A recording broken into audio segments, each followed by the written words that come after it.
आज जो चल रहा है हमारे देश में, जो माहौल है, मैं देखता हूं, जो सच बोलता है, जो सच लिखता है, उसे गद्दार, देशद्रोही कह के पुकारा गया, बोल दिया जाता है। कल इस बारे में चर्चा हम लोगों ने की, दिग्विजय साहब ने बहुत उस बारे में कहा है। सर, जो सरकार से सवाल पूछेगा उस पर देशद्रोही का मुकदमा ठोक दिया जाता है।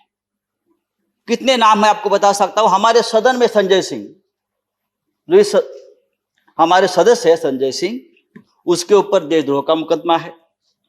राजदीप सरदेसाई, जाने माने पत्रकार, जिसको हमने सरकार ने पद्मश्री दिया है, पद्म पुरस्कार सम्मानित किया है, उसको हमने देशद्रोही बना दिया है।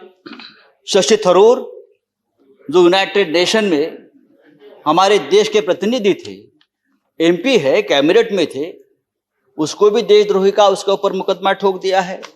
जो सिंघू बॉर्डर पर रिपोर्टिंग करने वाले मंजीत सिंह, धर्मेंद्र सिंह और भी ऐसे बहुत से पत्रकार हैं या लेखक है, उसको हमने इस कानून के तहत, देशद्रोह के कानून के खिलाफ मुकदमा ठोक दिया है।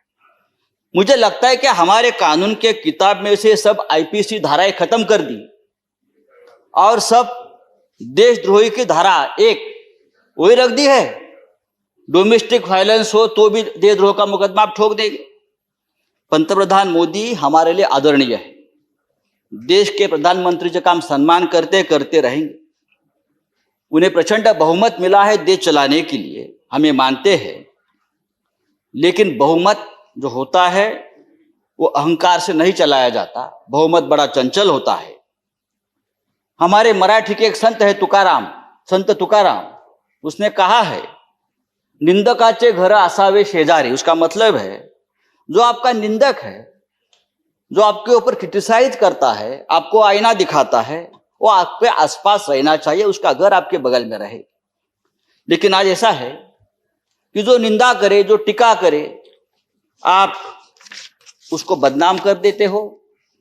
जैसे किसान आंदोलन, जिस तरह से इस किसान आंदोलन को भी बदनाम करने की कोशिश या साजिश चल रही है, मुझे लगता है देश के प्रतिष्ठा के लिए ठीक नहीं है, किसानों के लिए ठीक नहीं है, हम सब के लिए ठीक नहीं है। 26 जनवरी लाल किले पर तिरंगे का अपमान हुआ, उससे हमारे प्रधानमंत्री बहुत दुखी हो गए, पूरा देश दुखी हो गया। लेकिन लाल किले पर तिरंगे का अपमान करने वाला जो कोई दीप सिद्धू है, वो कौन है, किसका आदमी है, उस बारे में तो आप नहीं बताते। वो किसका आदमी है, उसको किसने ताकत दी है, ये सिद्धू अब तक पकड़ा नहीं गया। लेकिन 200 से ज्यादा किसान इस प्रकरण में तिहाड़ जेल में बंद है और उनके ऊपर देशद्रोह का मुकदमा चल रहा है। 100 से ज्यादा आंदोलक, जो युवा है, वो लापता है। वो कहां है, पुलिस ने उसका क्या किया, उसका एनकाउंटर किया है, क्या क्या मार दिया, वो पता नहीं है। तो ये जो है, ये देशद्रोही है, अपने हक के लिए लड़ते हैं। लेकिन देश प्रेमी कौन है हमारे देश में? अर्नब गोस्वामी, जिसके वजह से एक निरपराध व्यक्ति महाराष्ट्र में जिसने आत्महत्या की, कंगना रनावत, ये देश प्रेमी है। राष्ट्रीय नेशनल सिक्योरिटी ऑफिशियल सीक्रेट संदर्भात, उस संदर्भ में उसने जो सामने लाया है, पूरा ऑफिशियल सीक्रेट तोड़ दिया हमारा।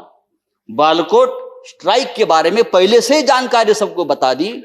हाँ, वो आपके शरण में है, उसको आपका प्रोटेक्शन है, ये राष्ट्रीय सुरक्षा का मामला है, आप उसके ऊपर बात नहीं करते। और यही आदमी, ये अर्नब गोस्वामी, जो हमारे मंत्री बैठे हैं वहां, प्रकाश जावड़ेकर जी, हम उसका आदर करते हैं, हमारे महाराष्ट्र से, क्या लिखा उसके बारे में, प्रकाश जी के बारे में, जो उसने पूरा जो आप संभाषण, जो डायलॉग आया है ना, तो एक कैबिनेट को भी ये ठीक नहीं है, हमारे सरकार को ठीक नहीं। एक मंत्री के बारे में एक टीवी एंकर जिस भाषा का इस्तेमाल करते, अरे हम छोड़ा, हम राजनीति में, हमारे बारे में आप कुछ भी बोलो, हम सहन लेंगे। लेकिन एक कैबिनेट में एक हमारे मंत्री है, उस बारे में जो बात करती है, और आपको शर्म आनी चाहिए सबको, आप उसको शरण दे रखिए। तो ये जो चल रहा है, ये नहीं चलेगा सर।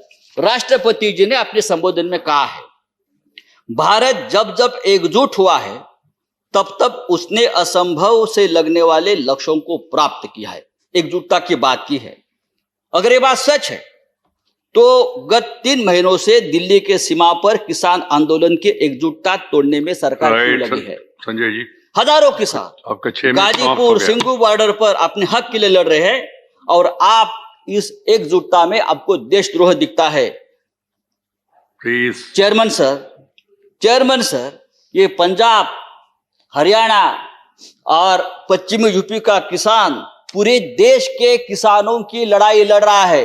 वो सिर्फ 3 राज्यों की लड़ाई नहीं है और पूरा देश उनके साथ है, तो उनको देशद्रोह कहना ठीक नहीं। ये पंजाब का किसान, हमारा सिख भाई, जब मुगलों से लड़ा तो हम उसे योद्धा कहते थे, जब अंग्रेजों से लड़ा तो हम उसे देशभक्त कहते थे।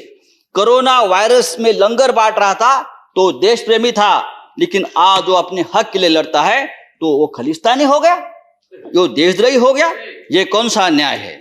आप उसको रोकने के लिए बॉर्डर पर किले ठोकते हो, हाँ, वो बड़े बड़े बैरिकेड्स करते हो। ये बैरिकेड्स, ये किले का जाल अगर आप लड़ाक के बॉर्डर पर करते तो चीन की right Sanjay ji, please. Kilometre अंदर नहीं आती। मैं आपको बताना चाहता हूं सर, ये ठीक नहीं है। लेकिन ये आंदोलन जब तक जिंदा है तब तक हिंदुस्तान जिंदाबाद रहेगा। ये आंदोलन ही हमारी ताकत है, ये देश की ताकत है। Thank you very much. 3 कृषि कानून, श्री रामदास अठवले, ये 3 कृषि कानून के बारे में नहीं, मैं क्या करूं? आप